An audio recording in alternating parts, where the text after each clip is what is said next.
And away we go. It is the BCJ podcast right here on BearcatJournal.com, presented as always by our partners at the Holy Grail at the Banks. Get down there. You're still going to watch the Super Bowl. You might as well go watch it at the Holy Grail Banks. Dave's not going to watch the Super Bowl. Whatever.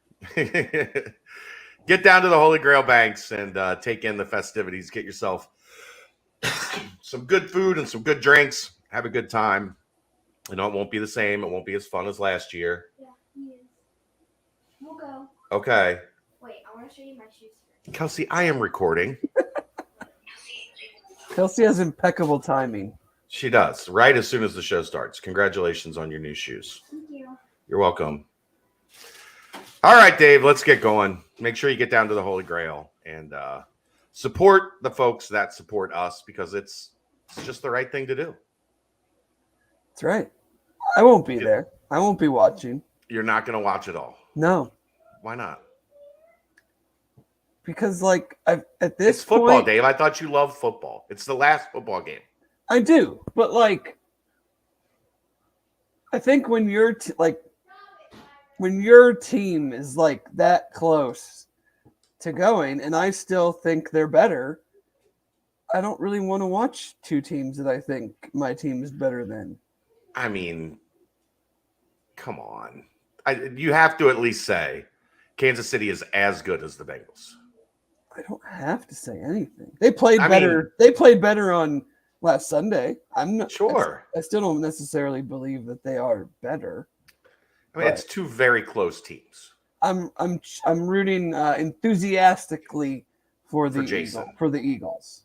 Kelsey had a revelation last night, Dave. What? She finally realized she's not named after Travis? No, she informed me that she wants Jason to win because Jason is older and closer to retirement than Travis, and Travis is still going to win a couple more after Jason retires. Sure. Okay. glad Kelsey has a good scope of the AFC as it currently sits. It's the Chiefs are going to the Super Bowl, so that's her view of things. Okay. So I said, so you're. I wouldn't be surprised if the Eagles won if Jason just retired, kind of like pulled a Whitworth. I could see that. So, yes, but I will be, hoping that they win. Well, the Chiefs are a rivalry now, right? Because they won. They won a game. I guess now you can consider it a rivalry. We have a lot to get to tonight. Not a lot of time to do it. Rocket Truth coming up at 9, so we will get this show cranking. Do you want to start football or do you want to start basketball, Dave? Host choice. Let's start basketball. It's the most recent thing. Bearcats dominate Tulane in a game that I thought probably should have been even worse. I thought there were some stretches where they were a little lethargic early in the game, and then middle of the second half, you saw Tulsa. Did I call him Tulane? I think I called him Tulane. One last time for the road. You saw Tulsa make a little bit of a mini run at them and got it down to, I think, 14 or whatever. But overall impressions from the Bearcats last night, Mr. Simone. Well, I need to start here in that if you'd have said to me, the Bengals will go to the Super Bowl and they will win 50-0. All you have to do is name one player for Tulsa or their coach. I would have said, well, I guess the Bengals aren't going to the Super Bowl. Same. And this is not me being not as into college basketball as maybe I have been in years past. I can kind of spit out at least one guy on pretty much every team we play. You could have given me a million chances. You could have given me multiple choice. I could not tell you one thing about that team, a single thing about a single player. I had no idea who their coach was. I mean, it's one of the most nondescript basketball teams I've ever seen in my life. They were bad. Well, they're really 1-9 in the conference, which isn't a great conference, so they have to be pretty bad. Somebody tweeted at me last night. Number 0 for them was the worst, like high major college basketball player they've ever seen in their life. I was like, maybe not wrong, but I mean, they were. Are you familiar with Hurricane Ron? I think I might have. At least Hurricane Ron looked the part. He looked like. I still contend Ron Allen should have been in every basketball movie that's ever been made. Oh, like, yeah. Nobody looks like a basketball player more than Ron Allen. He's doing his thing, though. He's a high school coach out in Los Angeles. Coaches a pretty good program. So he's made something of it at least. But, yeah. Landers Nolly, very good again, 13 and 13. Pretty balanced attack. Jeremiah Davenport with 20.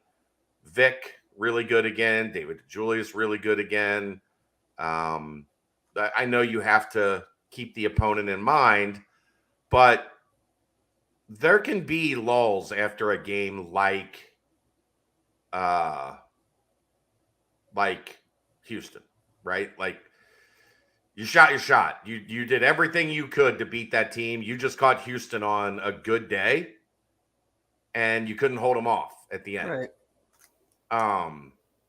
And then you come out, I thought they did come out a little bit flat, but then once they turned it on, that run to end the first half was as good as they played, for a stretch all season. So, I mean, I'm being pulled by like two sides of things. Like I'm encouraged, but at the same time, I'm like, I just need to see it against someone that is worth a damn. Like they've played well against teams that are worth a damn. They just haven't been able to get over the hump. I know. I need a I W. I get it. I mean, we're basically like 1-4. The Illinois win last year is basically the win against a team that we would look at when the game was starting as like these guys are better than us. Yeah, I think they're 1-11 in quad 1 games. So like these next two games, if you are growing and building and advancing and whatever, you got to win these next two. You got to go to Tulane and get the win. And I'm not trying to be negative, but I think like a lot of fans are probably thinking the same thing I am. Like, I want to be like, yes, this is like legitimate progress. This is legitimate growth. Legitimate growth and progress means you go beat a team on the road that's similar to you. Yeah. I mean, I'm a little bit more micro than a fan, just from being around it and knowing like how bad they were defensively to start the season and how much that's improved, how terrible their rebounding was to start the season, how much that's improved, how much individual guys have made a jump. Landers is significantly better than when he got here. Vic has taken an incredible leap. Dave has shown a lot more versatility to his game where, he's being able to impact the game even if he's not scoring at a high clip. Micah has made a jump. Like I look at little things like that, but I get it. Like I get tangible evidence. I don't disagree with anything you said, but at some point it has to come together in wins against teams that don't suck. Or I'm not sure what all that means. I mean, that's fair. I don't necessarily agree with it being that cut and dry, but from a fan investment standpoint, like I totally get where you're coming from in that if I'm going to invest my time, don't just beat up on the teams that stink and play close, but lose. Like all those things you said are 100% factual and 100% important. But if they don't coalesce and come together and result in wins against we'll just call it top 6 teams in the conference, because it's like Houston and then a muddled middle and then a bunch of garbage. Yeah. If it doesn't result in wins against those teams, I'm kind of left being like, well, then have they really done all those things? Or are they only doing those things against teams that they're just frankly way better than? Yeah, but how like the metrics are adjusted. Of course they are. The opponent. But I'm just saying, got to just start stacking some wins against that similar tier. Here's where I think the Houston game is important. we talked about after the Memphis game, and we talked about it a lot on this network and over a bunch of different, places. I didn't think they played that Memphis game like they felt they were the better team or that they felt they had a chance to win. Like I thought they were just kind of there, right? You know what I mean? I didn't feel like they went into that game like we're at home, we're the better team, we're gonna win. I didn't get that sense from them. Right. And I want to see that. And we saw it against Houston. Now you have to take it and say, look, we proved we can play toe-to-toe with Houston when Houston was playing well. If you watch that game, Houston had to do everything in their power to win that game, right? Like if Houston Temple, I didn't think Houston played well in the loss to Temple. That's probably why they lost. Like Right. they didn't have the same fight that they had against Cincinnati. And that in the Cincinnati game, Cincinnati had a great run to go up 13. But for the rest of the game, Houston and Cincinnati stood in the ring and traded punches. 5-point run here. Cincinnati pushes it back out. A couple baskets for Houston here. Cincinnati pushes it back out. And eventually Houston had the final run that put them over the top. But that was a game I thought Houston played really well and Cincinnati stood toe-to-toe. So now you're right. You do have to take that into UCF at home Saturday. Like, should be a good crowd. It's a noon Saturday game. You got to win that game. Like, you've got to make your claim that you're one of the top 3 or 4 teams in this conference. You have 4 losses in conference. They're all to the teams, 3 of the teams that are ahead of you. Right. UCF is tied 1 spot below you, and then Tulane is the spot above you. And this is a UCF team that is not playing their best basketball right now. So, we talked whenever it was, a week or 2 ago, about this stretch of games, and we kind of figured they would lose to Houston. The Memphis game was kind of like that swing game. They lost that one. They've got it. They got to get these next 2. You have to be 17-8, like going into this like little final run of schedule. And UCF's on a 3-game losing streak, 4-game losing streak. 4. The last time they really played well was that overtime 107-104 double overtime game against Memphis. Then they lose by 8 at Tulane. They lose by 7 at South Florida. Houston beats them by 11 or 12. Lost by 13 at South. Or 13, sorry. I did math the wrong way. Sorry. They lose by 13 to UCF or to South Florida. Houston handles them pretty easily. And then at home, they lost Saturday to Temple. So they get a week off, UCF does. You would think they're going to be pretty hungry to get a win. But Cincinnati's got to come into this game and say, look, we're better than you. You're on our home court. Like, we're going to win this game. Like, we're not coming out and screwing around for 30 minutes and then going to try to catch up at the end. I mean, right? You're starting to kind of like shake things down and we can laugh about it all we want, but like top 4 seeds get a bye. Yeah. Like, you want to try to make the tournament, like play one less game. And these are the games. I've seen a lot of chatter. If they win out, can they make the tournament? I don't think so. No, they don't have any wins of note. Right. Like, that's the problem with being in this conference when you compare it to the power conferences is the teams with the same record, they've also played like 15 quad 1, quad 2 games. Right. And just by happenstance, they're going to have a handful of wins against quality teams. So you might be 20-10 or 19-11, but 3 or 4 of your wins are quad 1. So they have no shot at getting anything close to that. So no, they absolutely would have to win the conference tournament to make it. And like you said, the best way to do that, the 2, Play- 3, 4 seed. Play the fewest amount of games possible. Yeah. And take your swing and hope maybe Houston gets upset on the other side, or you play them in the semifinals and you've proven that you can play with them and they're looking ahead to the tournament and you get the job done. Whatever the case may be. Because you have 3 games against teams still ahead of you in the standings. Right.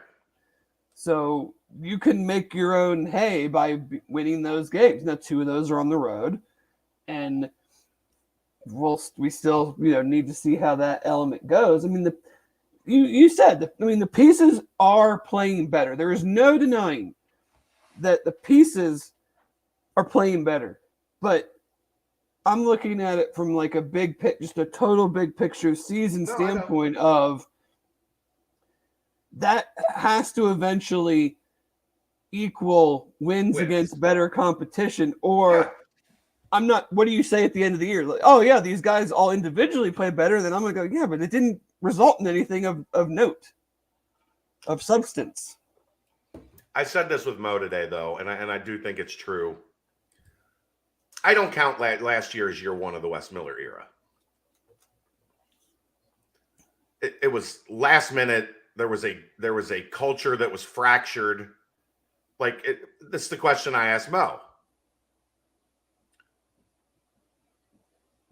Did you see last year at any point in time Wes Miller coaching guys like he's coaching guys this year?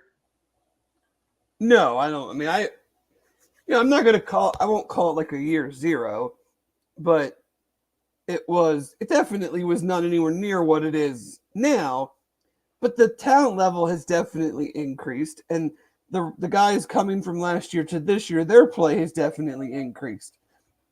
And so I want to give them, everybody involved, credit for that.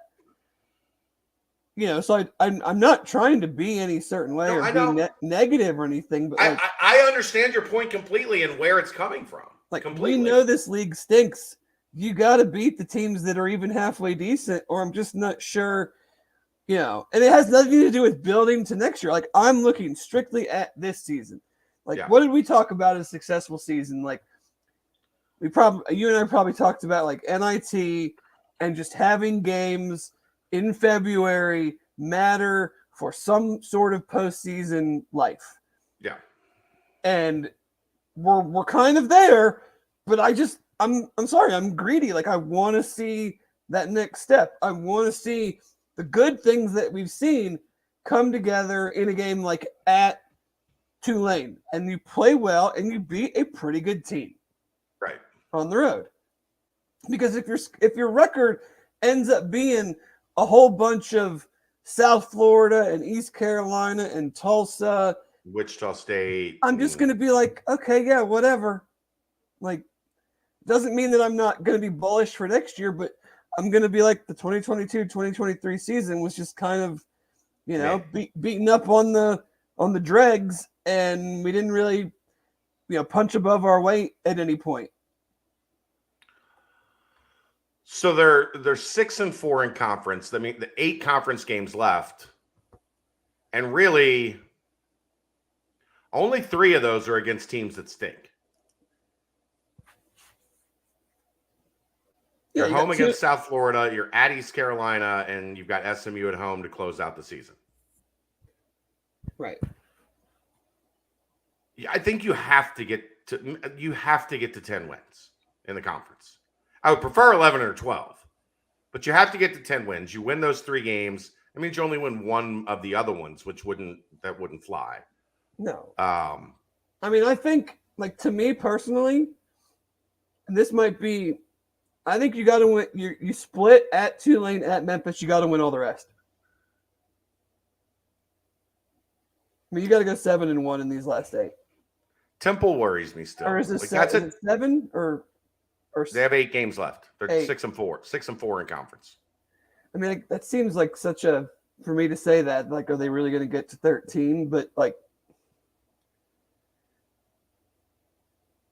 which one of these other ones are they dropping? And you're like, oh, that's okay. Yeah. Temple has been a tough matchup for them at Memphis. Like, you didn't beat them here, and let's be honest with each other, they were up like 8 or 9 pretty much the entire game. Yeah. So I don't know how you feel confident saying they're going into Memphis. And No, I just, my hope would be a split of one of those 2 road games. Okay. So 3 road games. Well, Memphis, Tulane, those 2. Okay. So you think they beat UCF at home and at UCF? I mean, that to me is what they would need to do. I'm not saying they will. I'm not taking any road game as like an automatic win. Right. I know what you're saying. I just don't think they just don't play consistent enough for long enough stretches to where I can just like rubber stamp a road win no matter who it's against.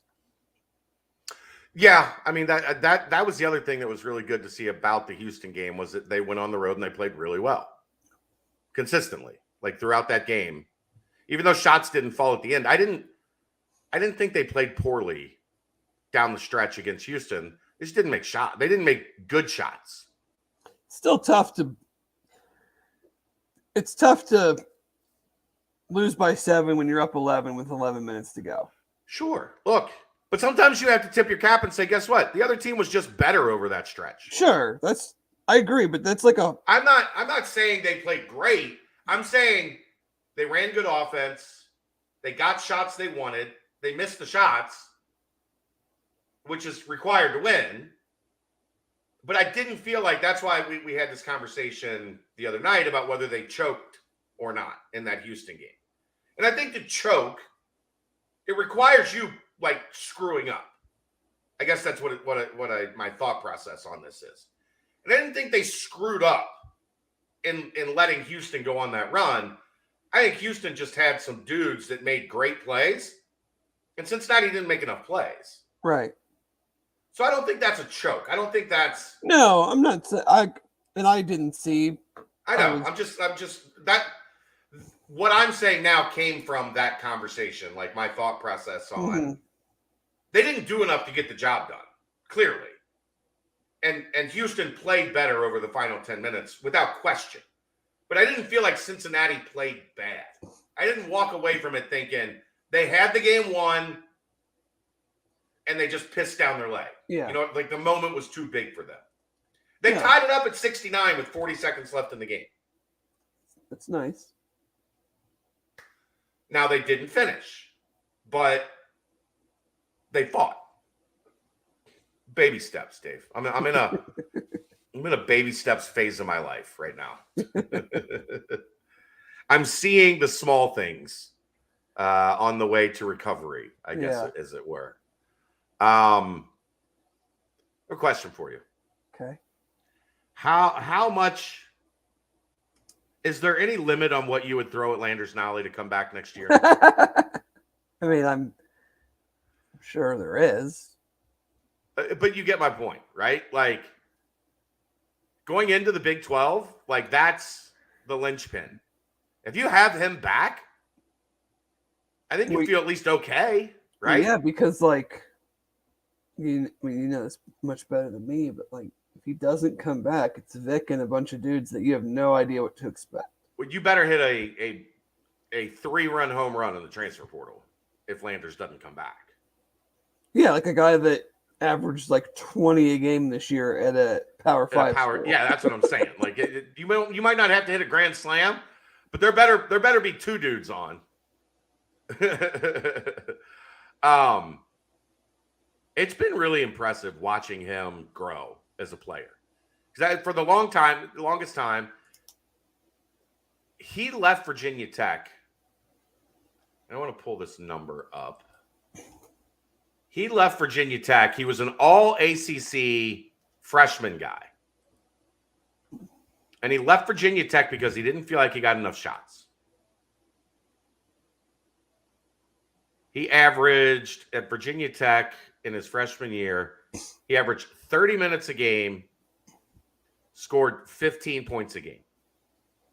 And he didn't feel he got enough usage offensively. Right.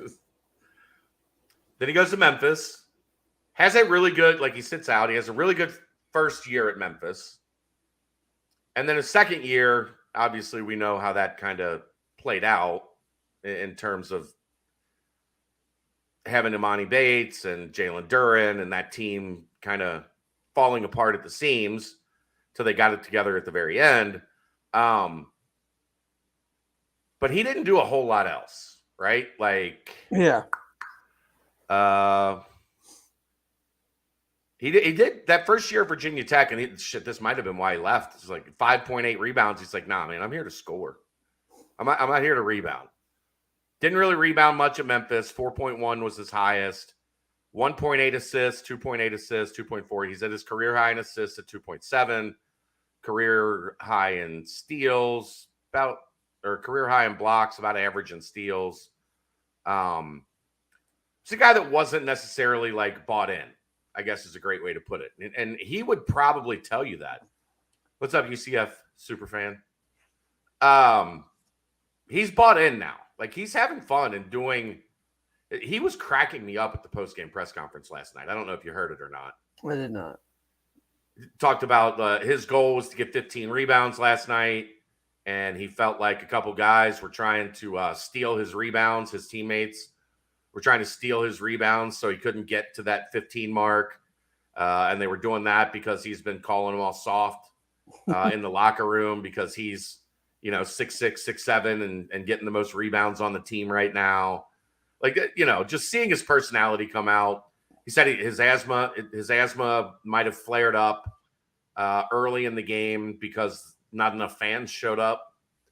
And it was a little cold in the arena, so it might have flared up his asthma a little bit. Like, his personality's coming out. He's comfortable, and he's playing like a legit high major, like number one option. Yeah. And it doesn't hurt in conference plays shooting like 60% from three. No. 50%. It's like 50% from three. On the season, he's 44.6. If he stays on track and like in that vicinity, he's going to have the number 2 3-point percentage in a season in program history, behind, I think, Field. It's been fun watching him play. For sure. The other basketball news of the day, the Bearcats get a commitment from junior college guard, combo guard, point guard, Davion Day Thomas. In thinking about it throughout the day today, it's pretty clear Wes has a type at point guard, right? Yeah, there seems to be a lot of similarities with him and Jizzle. And Isaiah Miller. Isaiah Miller seemed like he was bigger, wasn't he? No, not really. Isaiah Miller wasn't a big 6'1", 6'2", right in the same range that they both are. I always thought he was like 6'4". No, it's because he was super bouncy and explosive and dunking on people's heads, right? So you're like, oh, he's bigger than he is. But if you watch Jizzle and Davion do those same things, you're like, that dude's not 6 foot, 6'1". Right. Like, that dude's bouncy. So it's clear he's got a type.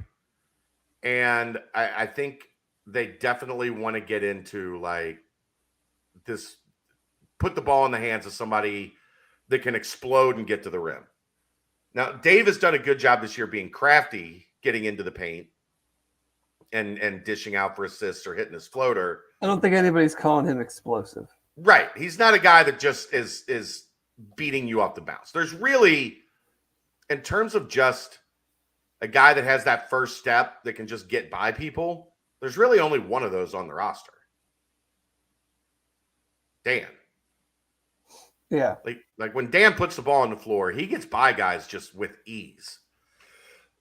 Landers has to use the pump fake, use his body, use all of his available tools to get into that position. And you're looking at guys in Davion and then I guess I just should call him. We're going all nicknames. Day and Jizzle. Those two guys are guys that they can play downhill. They can play off the bounce. They can play off the ball screen. They can play in transition. And both of them really like to sit down and defend. I disagree that Landers is a minimum effort guy. Just because he makes it look easy doesn't make him minimum effort. You don't get 13 rebounds in a game. Minimum effort. That's not how it works. Now if your argument is they had to bring it out of him to be a high effort guy. I wouldn't fight back on that. But the way he's playing right now is pretty high effort. Landers has one more year of eligibility. Yes. You get 5 to play 6. He has played 4 in 5. So, or he's played 3 in 5, 3 and 4. That's what it is. Yeah, he does make it look easy. He's a smooth athlete.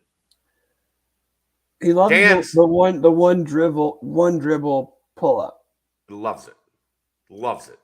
He loves the pump fake. And his initial dribble isn't even that like aggressive of a dribble. So I'm not sure like where the defenders are going. He also likes to shoot it like when they're still very much on him. And he's done done very well, unlike someone else who likes to shoot it when defenders are on them or not on them. I joked last night that when JD came in and just chucked the first one, I was like, I'm back. Yeah. It's like I didn't even miss a day. Nothing's changed. Is it January 3rd? I was out 6 weeks and not a damn thing has changed. But a very good addition. I think Wes was very clear through that first year that he got here. Going forward, especially through this first class, I'm going to need an upgrade in athleticism at the lead guard position. He went out and got a top 50 level guy, high school guy, and then he went out and got a top 5 JUCO guy.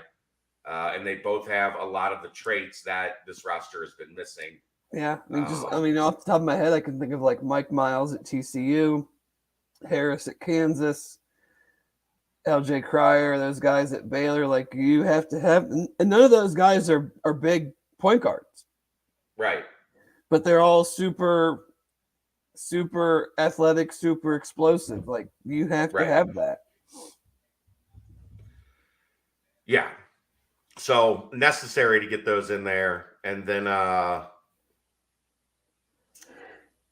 West tonight, not doing the coach's show, which is happening right now. Jamaica off the Florida Keys. He's in Indianapolis watching Flory Badunga. And I know everybody is getting caught up right now in whether he's going to be 23 or 24. And not years old, but what class he's going to be in. He might be 24. Might be that too. I don't know how many reigns he's seen.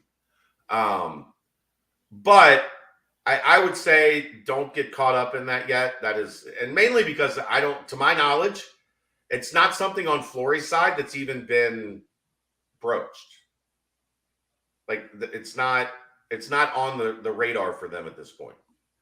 Now, after the high school season, I'm sure there will be sit down and start looking at things, and a lot of this could be impacted. Like, does the NBA in 2024 go back to the straight out of high school rule? And if they do, wouldn't you maybe want to go get a year playing at a high level, playing in the best conference in America, proving that you're, an NBA lottery pick type guy, and then you go off to the NBA and solidify your place. Yeah. So off to see Flory tonight, which the kid's so damn good, man. So damn good. I hope we can get him. I don't have an answer on Hensley, Greg. I don't know. Too early for all that stuff. Yeah. Dave, have you seen the insanity that is Big 12 Twitter? It's been awesome. Puts AAC Twitter fans to shame. It's amazing. I kind of feel bad that I haven't been dip my toes in the water.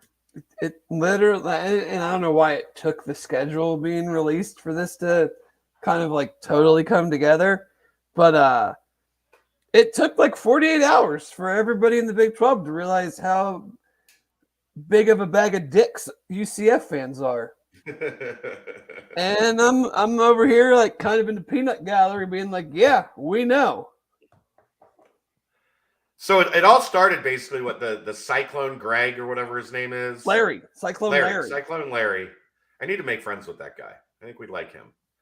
Cyclone Larry was basically so the Big 12, the remaining schools from the Big 12 have decided that BYU and Cincinnati are cool and that UCF and Houston suck.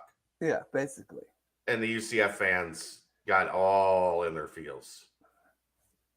All in their feels. And they've been clowned and laughed at the entire time. The Viva La Cats Family Guy video is one of the funniest things I've seen in a long time. I have to give them a tons of props for that. And I'm not even like, I don't know anything about Family Guy, but I mean, the bit for UCF was it could not have been more perfect. Peter Griffith and the family working at a hotel, the front desk at a hotel. Yeah, it was Chris the bellboy. It's Peter Griffin and Rayvon Griffith. That's where you're getting things crossed. Yeah, I don't care. But yeah, it's great to have like more like another. I mean, obviously there's more than one, but it was like UC and UCF and constantly going back and forth, and now it's cool. Like other people can like jump in now, and we can just kind of sit back and be like, all right, we'll take a break for a while because we've been fighting this stupid battle for how many years? Let's let some new blood duke it out with these bozos. Thank you, Hunter. Major props. $20 because we make being a Bearcat fan amazing. Love and respect for everything we do. Good job, Dave. Hey, I'm here for the people.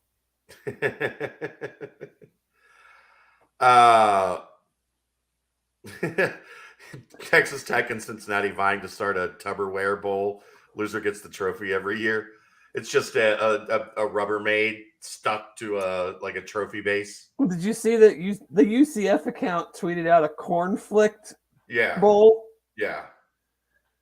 Which is actually kind of funny, but because they didn't care at all about that stupid trophy. I can't pretend that they did. No, that was a UConn thing.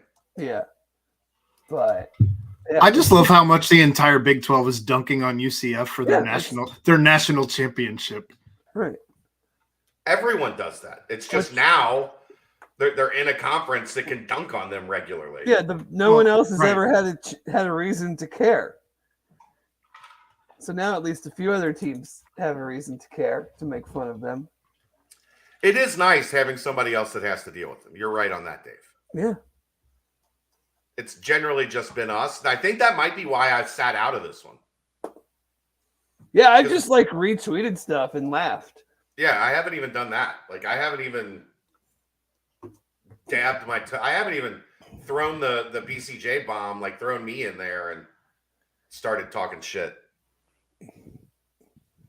I have P5 dunking, that's right. And I have just sat back and watched the show.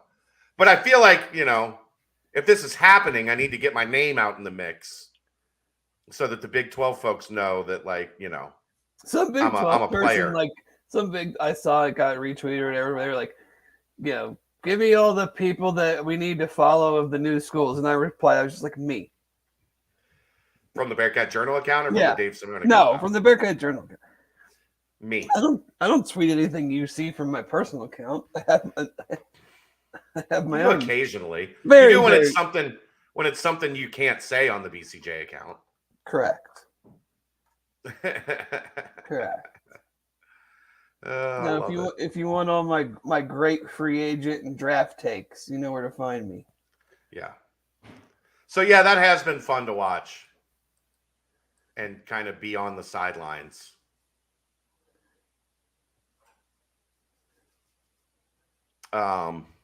What, child? What's your mom do? Mama won't stop talking. She said, help me. She won't stop talking. You just got to tell Mama that I'm going to bed. My mother-in-law is Kelly will sit the phone down, Dave, and just walk away. Let her keep talking because she doesn't realize no one's listening. She'll walk around the house, do stuff in the kitchen, come back 12 minutes later, and her mom is still going. It's hilarious, actually. Any news on Gonzaga yet? No. There's some meetings going on right now, I think. Yeah, they're meeting with both the Pac-12 and the Big 12, right? Is that the report I saw?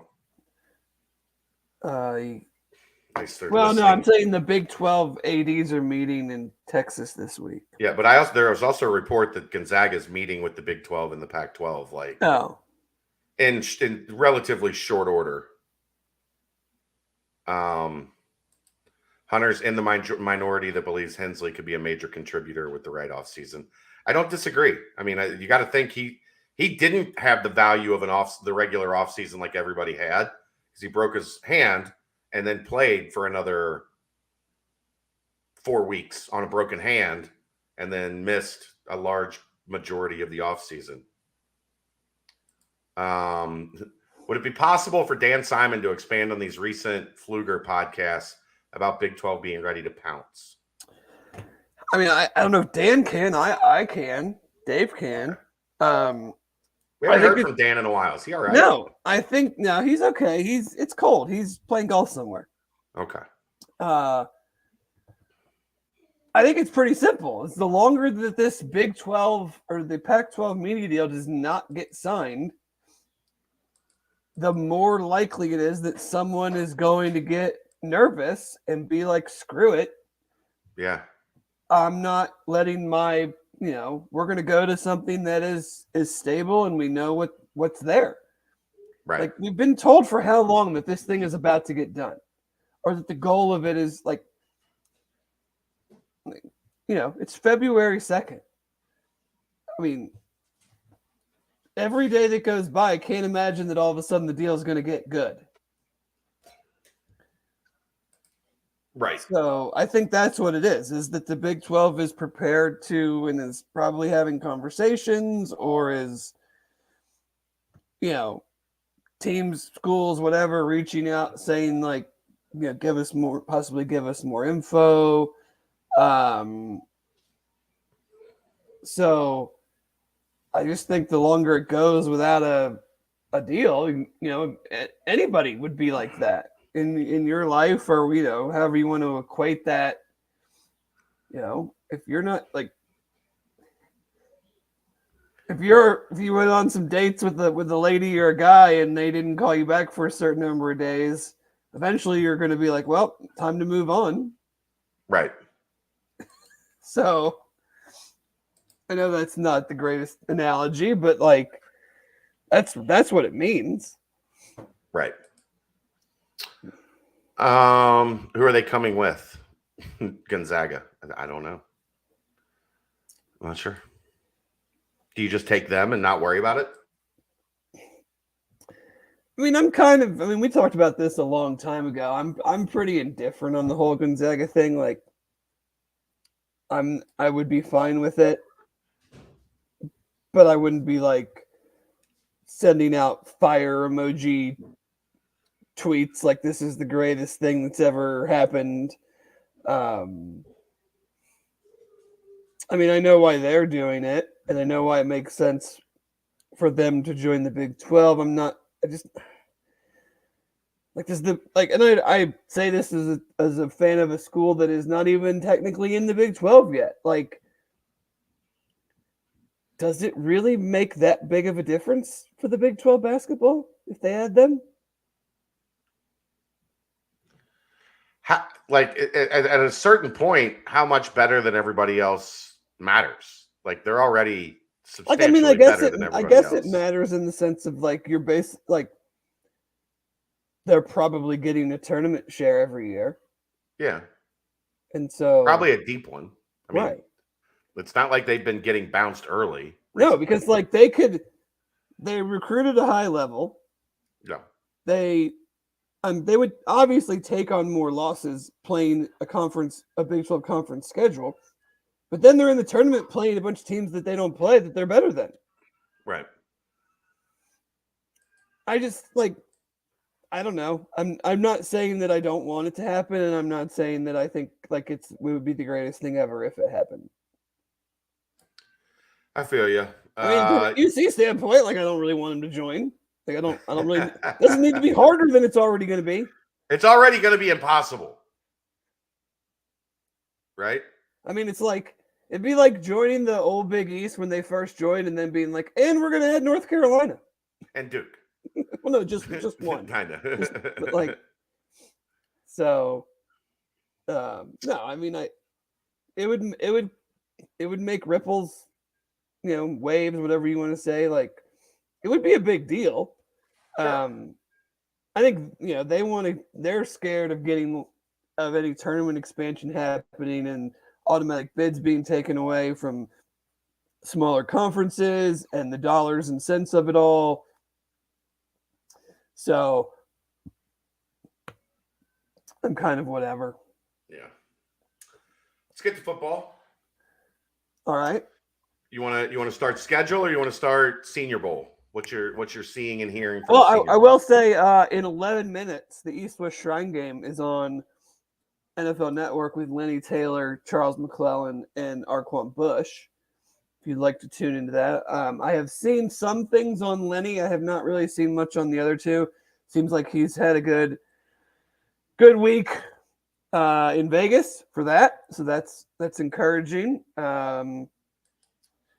Senior Bowl, nice to see Josh up to 260. I think that's a good weight for him as long as he can carry it. Yeah, I mean, they're going to ask you to block in the NFL if you play tight end. You're not going to be a pass catcher. Yeah, he's not just going to split out wide the whole time. So, yeah. Trey has been real good. He had a shitty ass drop today on a route that was fantastic. Brilliant and stop and go route. And then Malik Cunningham put it right on him for an easy touchdown and dropped it. But he's been good. I mean, his speed and quickness has shown off. Ivan Pace is, doing what Ivan Pace does. He's unblockable downhill. Well, I mean, those drills are kind of set up for. Yeah, but like you're giving the linebacker a two-way go against a running back with like no, But there was like 5 times they didn't even put a hand. Oh, I'm not discrediting anything he did. I mean, yes, there were like 5 times they didn't hardly even touch the guy. It's still a two-way go. Like you should still be able to at least make him go one way. I mean, if you get beat, just ride him out. That direction. But no, it'll be interesting to see how he does in the game itself. That game Saturday? Yeah. We've talked at length about the the limitations that he has, and but there's certain elements of his game that there's not many guys in the league that are in college football that can do. So, I mean, I think he's a draftable player. It's just, do teams want to take a 5'10" linebacker with 30-inch arms? That's essentially kind of a pass rush specialist. Yeah, he's not. He's not your Mike. He's not taking on guards. Right. So, how does that work in whatever in NFL schemes? Yeah. Schedule release. I think it's about as good as you could have ever asked for if you're Cincinnati, right? Yes. I mean, from a competitive standpoint, not necessarily from a fan who you want to see standpoint. Like, if we're just talking winning games year one, I'm not sure. Obviously you could just say give us all of the supposed bad teams, but it's about as good of a complete schedule as you could ask for. Right. The home games are winnable. And the road games it's not daunting. And then ultimately here's the reality, right? There's 13 options. They don't play the teams that finished in the top 4. No. And we know that doesn't necessarily mean this. I mean, TCU lost a bunch of guys. They brought in a bunch of high quality transfers. Well, the only thing you have to say is Baylor and Oklahoma State were great last year. The year before last, yeah. And then they and did then they fell off. not have very good 2022s. Right. So yeah, but I mean, you're getting Houston, Oklahoma State, BYU, and West Virginia on the road. Those aren't games you mark down as wins.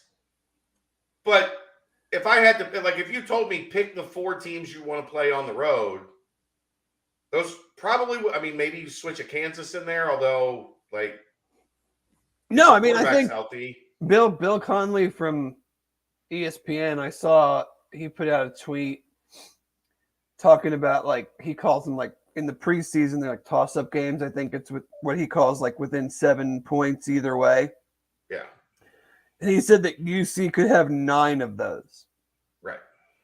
Like when he gets down to the end of going through everybody's returning production and everything that goes into whatever equation he kind of uses to come up with that. So yeah, I mean, if you're telling me year 1 new conference, new coaching staff, revamped roster, that 9 of our 12 games are going to be toss-ups, I'll take that. Right. Stepping up a level. Right. That's what I mean. Like, new conference, but yes, like you said, like not just going to the Sun Belt or something. Like, that's also including EKU and Miami as not toss-ups. Right. So really, it's 9 out of 10 toss-ups. Yeah. Who do you think's the blowout that he predicts?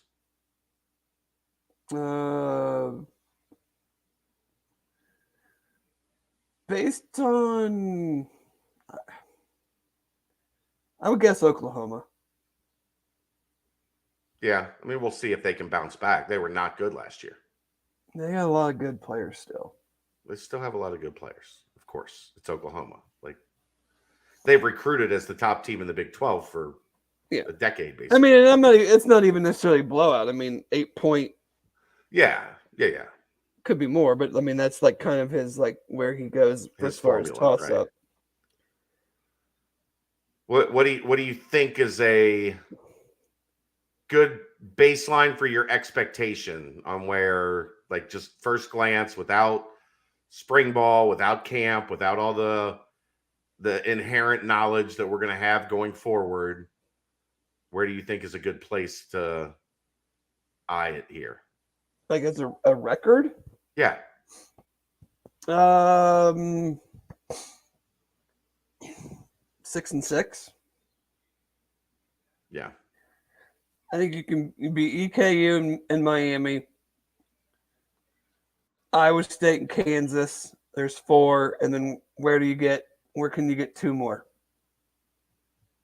Win 1 on the road, and then you just have to win 1 of Oklahoma, Baylor, UCF.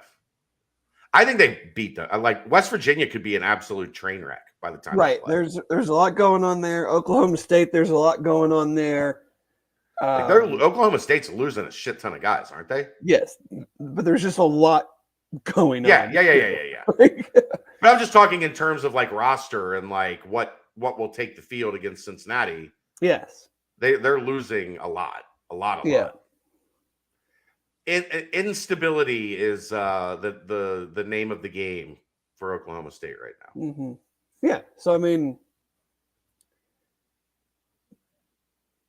that's kind of, BYU's always, regardless, they're going to be breaking a new quarterback, but that's always going to be a tough place to play. They always got older dudes. And it sucks having to go there, like, short week after Oklahoma. Right. That's not ideal. No. But, no, I think, like we said, I mean, I think they got a very, very favorable home schedule. Without question. Like, outside of Oklahoma, I'm not saying they will or they even should, but Iowa State, Baylor, UCF, Kansas are all winnable home games. Yeah, you don't look at any of them and think, like, oh boy. No. I don't know. What else you got? Got anything else? Spring game announcement. April 15th. Spring practice is usually a 5-week deal. 3 practices over 5 weeks. 3 practices a week. March 6th, is that right? Monday, something March like 6th? that. Yeah, something like that. So it's usually well, I don't know, maybe the week before that. No, that would make sense because that would be March 6th is 6 weeks. So you'd have the 1 week off for spring break. Spring break. Okay. Yeah. So there's your 5 weeks ending on the 15th. Okay. Luke also liked to do some. I mean, and I've never. I don't know that anybody else does this. I don't know if it's just a Luke thing or what. That thing where he would have it end, and then they'd have the spring game, and then they'd have like 2 practices afterwards. Yeah. I mean, another thing, Natalie kind of made me think of this. Now, I'm assuming because we did not see a thing about it, like where we had the flex stuff with the AAC schedule. Yeah. That they've got 7 Saturday home games. Yeah. Like there's no like maybe Black Friday, maybe not situation. No Thursdays, no Fridays. Like, get ready for some nooners. There's going to be some nooners. But, I mean, I will take 1 Friday game and 7 games at Nippert on a Saturday. Oh, every day of the week. By week, kind of like what, week 5, week 6 in that range. Not exactly the middle, but not wildly at the front or the back. Right. You have the bye week after you go to BYU, which is nice. So your longest road trip of the year, you're not coming back to then play a game the next week. Any guesses on Nip at night? That's hard to say. UCF at night in November would be fun. Yeah. It's just hard to say based on not having a damn clue about what the whole schedule nationwide looks like. Right. And it depends on a lot of it depends on how these teams are doing. Sure. You know, you're not probably going to get many night games if you're not playing well or your opponent isn't playing well. Very true. Got anything else on the football side of things, Dave? I need to have some Sunday supper with our new strength coach. He dropped a capiche in the Wired Wednesday, so you know he's one of us. And other than that, you know, hopefully we can start getting some football guests. We've had some ideas on who we'd like to talk to, so we'll see if we can start getting those once February. Now that we're into February, we're in a dead period. They're focused on team. They're here, so we shall see how that goes. I do have a guest for next week. Oh, we already do. Wow, look at you working so hard behind the scenes. He has an office on the 8th floor. It's the big office. So okay. We will once again be joined by John Cunningham. All right. Next Wednesday night. The basketball team plays on Tuesday next week, Dave. So the Wednesday night show will be back on. Hold on, I might have a problem. You're busy next Wednesday at 8:00. Well, they moved fan council to Wednesday night next week. So I might be coming right in the door and onto the computer. We shall see. Okay, that's fine. I can handle it for a couple minutes if you're still arriving at the house. Yeah, that's okay. Can UC request night games? Sure. Are they going to listen? No. I mean, if the game's on ESPN Plus, they can make it whenever they want, but they're not. Technically. They're not going to make it a night game. Right. That is the. I'm not going to say least optimal time from a team and operation standpoint, but if UC is on ESPN Plus, if UC could make the schedule, every game would be at 3:30. Yeah. It's just the most optimal by far. For getting people there, for running, getting staff, for all of those things.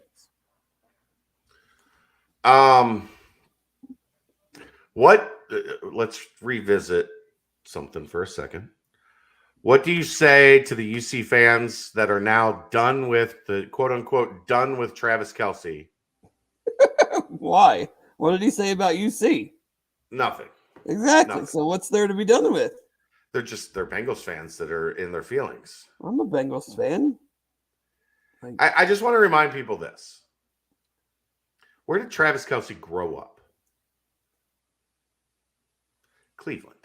I just want to remind people this. The Bengals have been some of the biggest shit talkers all season, and I'm 100% cool with it. Right. But when you lose, guess what? And Travis didn't say anything about the Bengals. He didn't say anything about a Bengal player. He didn't say anything about... He did say Cincinnati was a better city when Jerry Springer was mayor, which... What does that have to do with the Bengals? Nothing. I'm just saying it's a questionable statement, but... Well, yeah, I mean, he tried to buy sex with a check. Check bounced. Not a good look. If you're gonna pay a prostitute with a check, don't bounce the check. That causes problems. Yeah, I mean, it was Travis being Travis. It was an emotional game. He's gonna talk his shit. Like, of course, what you loved about Travis Kelce is he talks his shit, right? Yeah. Don't be surprised when everybody was talking shit and you went there and you lost and he's got something to say. I mean, can we talk about like what the post-game locker room Eli Apple situation would have been like if they had won? Right. So no, I have no problem with it. Now, I don't want them to win because I don't want the team that kept the Bengals out of the Super Bowl to win the Super Bowl, but that has nothing to do with anything that he said. Yeah. Our stupid mayor should have kept, he's not my mayor. I don't live in the city, but just keep your damn mouth shut, dude. Know your role. Shut your mouth. Mayors make fun bets with everybody all the time. Like, my team wins, you got to send me whatever, some Kansas City barbecue. And if your team wins, we'll send you Skyline and Grippos. But you don't say dumb stuff like he said. Right. We're giving a paternity test to see if Joe Burrow's Pat Mahomes' father. Come on, man. Just shut up. You're not clever. It's not funny. Nobody found it funny. There's nothing worse than somebody that's not funny that thinks they're funny. It's not the place. Whatever. But no, I don't have any problem with anything Travis said. Are you ready for 2 weeks of Bearcat love? It's already started. The pictures have already started swirling around. New Heights, I'm about halfway through. Part of the NFL script. So yeah, they had all that stuff ready. I can't believe people ran with that like it was real. You can't? Did you see it? Did you see it? What, the Arian Foster PFT interview? Yeah. Yeah. Well, it's not an interview. They do a podcast together. Well, but that particular one. Yeah. And people are like, I knew it. Now you get the script before the season. Oh, no, I'm going to blow my knee out week 6. Arian Foster. Oh, no, I'm going to be really good. And then all of a sudden this year, I'm going to be the worst player in the NFL. Damn. Week 17 injury. What was our record? 4-12? Yes. I'm off to Cancun 2 weeks early.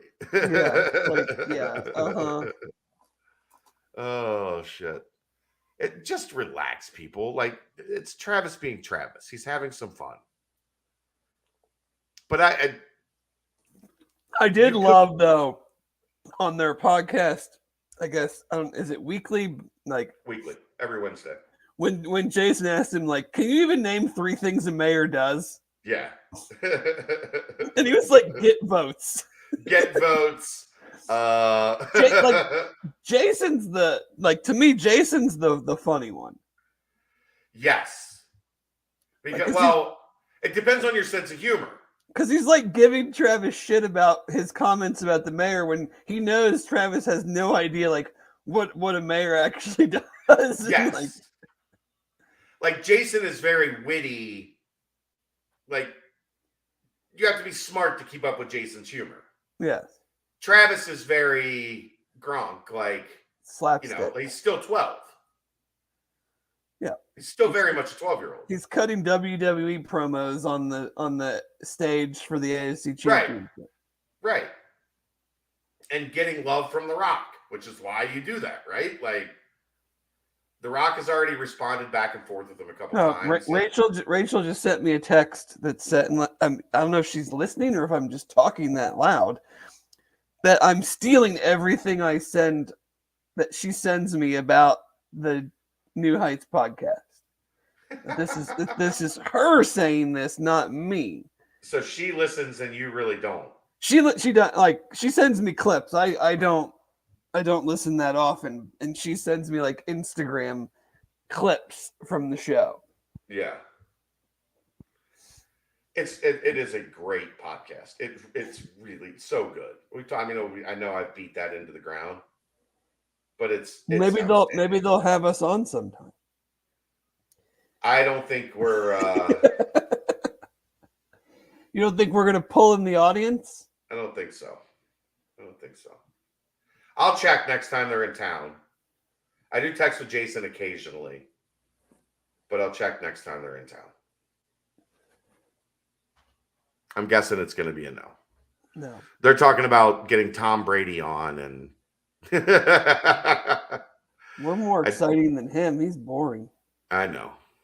Yeah, man. I don't have a whole lot else at this point really to hit on. I'm ready for some football practice. I'm too, but we're a month out. We're a month out from football practices. Are you going to schedule some days off and come hang out with me, or? I don't know. We'll see. Okay. Are you going to be a weekends guy? Well, Dave will be here on Saturdays. that for sure. Okay. It will be fun.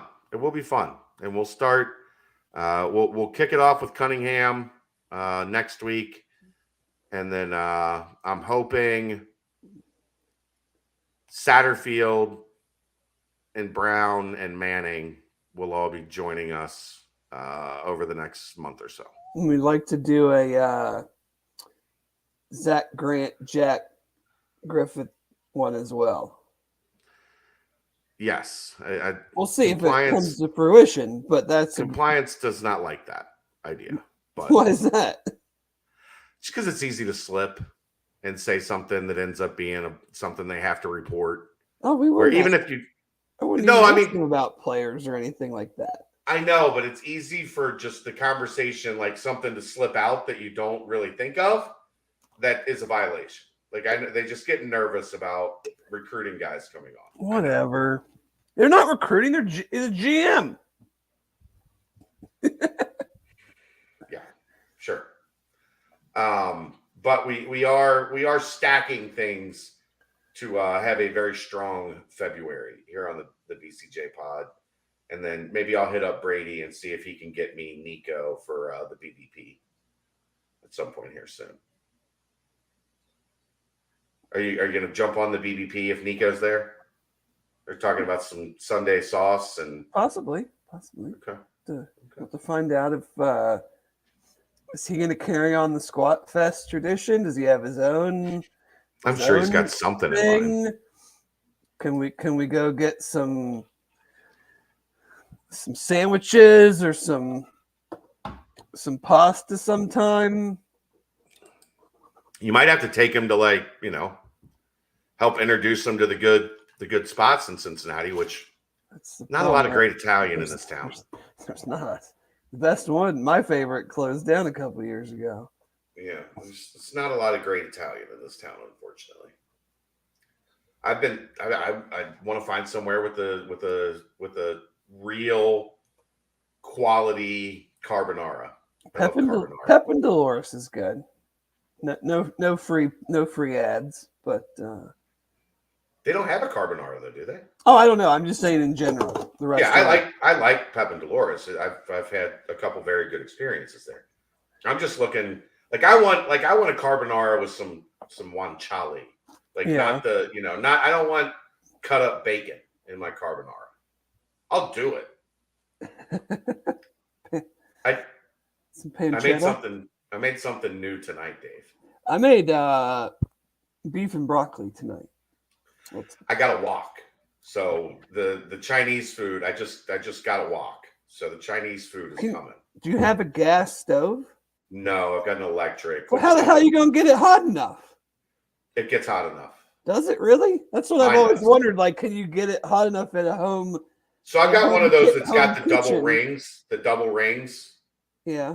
Where it heats up on the inside and all the way out to the far reaches. Yeah. And it doesn't get as hot as a gas. I'm not claiming that it does. I don't even know if I've always just thought you just can't. Even a gas at home doesn't get it. You don't have the ventilation system. You don't, to really crank the heat and really do it the right way. But I'm gonna play with the wok. So I'm here once Kelly gets home. Calf Race Fest 2023. We have our big birthday dinner at Carlo and Johnny Saturday night. But I saw a recipe on TikTok today, Dave. So you take a rotisserie chicken, shred it up. You melt a stick of butter in a casserole dish. You put the chicken on top of that. You get some just mixed vegetables, a can of cream of chicken, and a can of chicken stock. What does this have to do with a walk? Nothing. Okay. I'm talking about my dinner tonight. Oh, okay.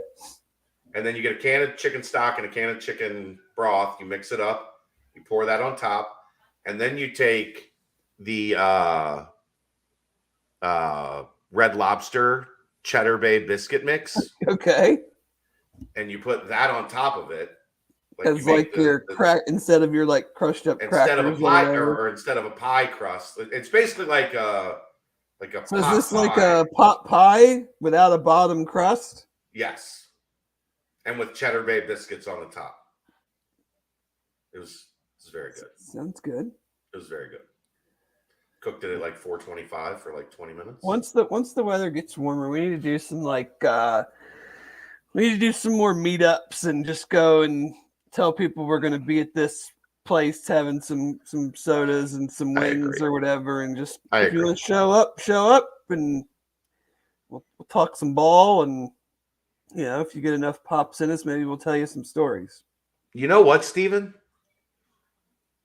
I just realized I've got a high-powered side car on my pellet grill that would get the wok where it needs to be. And I would be outside,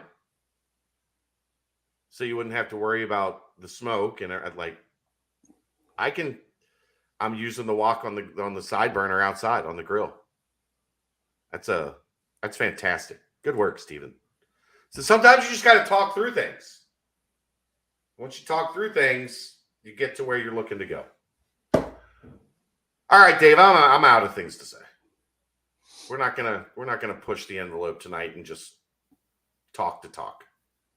Oh, I appreciate that as always. We will see you next week. It will be Wednesday night. We will have special guest John Cunningham. We'll talk the TQL sponsorship. We'll talk Big 12. We'll talk new football coach. We'll talk the direction of the athletic department. We'll talk the indoor practice facility and when that starts. We will have a lot to talk about. So join us next week. No 2-hour combo tonight. Look, we talk until we don't have much to talk about. Then we stop talking. That's how this works. Sometimes We got a shit ton to talk about. Tonight, we talked about what we had to talk about. Oh, someone's making their first appearance. Wow. I know. Pickle. Where have you been, Pickle? I don't know. You gonna say hi? Nope. No. I think the staring contest the past couple weeks has impacted her. She's been intimidated. She doesn't want that smoke. Nope. I know, G-Mac. I'm kidding too. You can't handle it. I mean, that's what happens. I'm sorry, Dave. I'm sorry to have messed up your cat's star turn. I think maybe our early start possibly threw her off. She was like, what is this? 7:30. What the hell? All right. We will see you next week. John Cunningham, the special guest. Thanks to everybody for tuning in. Appreciate it. As always, he's Dave Simone. I'm Chad Brendel. Get to the Holy Grail. Support our sponsors. We'll see you next time.